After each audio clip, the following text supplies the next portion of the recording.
Welcome back to the Ranking Every Warframe Skin series, the series where I rank every Warframe skin. Today we're doing Gnova. Gnova has a lot of skins, so this should be fun.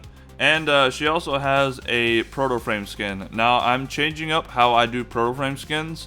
I am not including Protoframe skins because they're just going to be at number 1 every single time. So just if a frame has a proto skin, if a frame has a Protoframe skin, oh my god, why is that so hard to say? Then just automatically assume that skin will be number 1.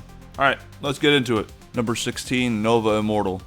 Another Immortal skin in dead last. Who's surprised? Number 15, Default Gnova. I've never been a fan of Nova's default skin. This has always been one of those skins where I just want to switch to a deluxe or a Tenogen skin as soon as possible, which is probably why I own like 6 Gnova skins. Like, the rest of the body is fine, I guess, but I really dislike the helmet. I don't really like the texture on the neck, and I also don't like how long the neck is. Like, seriously, look how long that neck is. But yeah, not a fan of this slender man looking ass helmet. The rest of the skin is okay, like I said before, but the helmet just detracts from everything. Number 14, Gnova Lamia. So here's the funny thing about this skin. When you're previewing a skin that you don't own, it'll show you the skin and the helmet when you're previewing it, like the full model of it. So when I was previewing this skin, I was wondering why it was still showing me the default helmet. Like, the picture clearly shows a different helmet. That's when I went back and noticed you have to buy the helmet separately. I don't know why, I don't know how, I don't know when, I don't know who. So you have to pay $4.99 for the skin, and then you have to pay $5.99 on top of that for the helmet, when other Tenogen skins give you both the skin and the helmet for $7. Make that make sense. I guess this is an appropriate name because they're trying to sell some snake oil. So since they were so kind enough to split the helmet and the skin, I'm going to rank the skin as if it has just the default helmet. And what do you know, I don't even like the skin. It looks so plain and boring. It looks more plain and boring than a single patty hamburger from McDonald's. Alright, I've had enough of this. Moving on. Number 13, Gnova.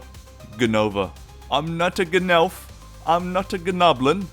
I'm a Gnova, and you've been Gnovad. I'm sorry, I had to do that. So the Gnova skin, or the Nova skin as it's probably properly pronounced, is basically just a diet Graxx skin. I mean, that's literally what it is. It's made by the same person. I don't know if it was made before or after, but that doesn't really matter that much. It's just a strictly worse version of the Graxx skin. That's basically it. Number 12, Gnova Device. The Gnova Device sounds like a name of a bomb or something. Like, Tenno, you have to plant the Gnova Device in the enemy base. I tried to do a Cephalon Samaris voice, but it's very hard to replicate the Cephalon Samaris voice. I also don't know why I went for Cephalon Samaris there. It's not like he'd be telling you to plant bombs in enemy bases, unless it's for the good of the sanctuary. Anyway, the Gnova Device skin looks like you just drew a picture of some fine clothing onto Nova's body and called it a day. It's like some body paint or something. It doesn't look terrible, but it is far from the first Gnova skin I'd buy. Number 11, Gnova Void Shell. I actually kind of like the Void Shell skin in comparison to the 5 skins before it. Maybe it's the light up parts. It's probably the light up parts. But yeah, other than that, there's not much more to say. Gnova Void Shell is literally just metal Gnova. Number 10, Gnova Cygni. I actually do kind of like the look of the skin. Very futuristic, and I like the asymmetrical arms. One's like normal with just the hands metal, and then one's just full on metallic. I also really do like all the different designs on the skin. I think the biggest thing holding this skin back is it's still using the default helmet. If it had its own custom helmet, it would definitely rank a lot higher. Number 9, Gnova Stinger. Out of all the Tenogen skins that still use the default helmet, this one's definitely the best one. They did the snake theme a lot better than the Lamia skin, that's for sure. I like how sleek and clean everything looks. It makes it stand out. It makes it look like a real Tenogen skin. Obviously, the default helmet is holding it back, but I do like what they did with the default helmet, which is add the little like claw marks. I don't really know what to call it. At the top of the head. If this had a custom helmet, it would definitely be in contention for one of the top spots for sure. Number 8, Gnova Acerie.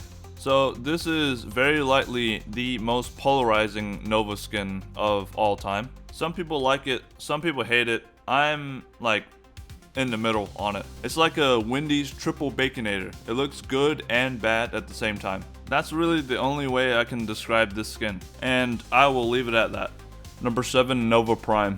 I think the Nova Prime skin is pretty decent.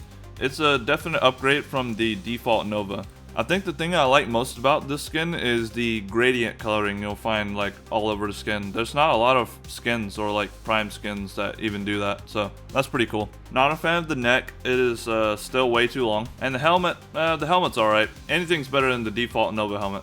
Overall, a decent skin, far from the best Prime skin of any Warframe, but it gets the job done, I guess. Number 6, Nova Graxx.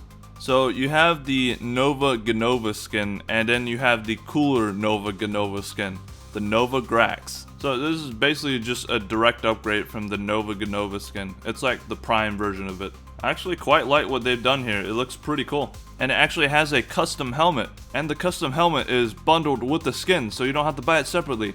What a concept! Number 5, Nova Mithra. I like Mithra skins. Make more of them. They look really cool. There's not that much to be said here that I didn't say about the other Mithra skin. I think it was, I don't even remember who it was, but whatever the Warframe was that had the Mithra skin, this is basically identical.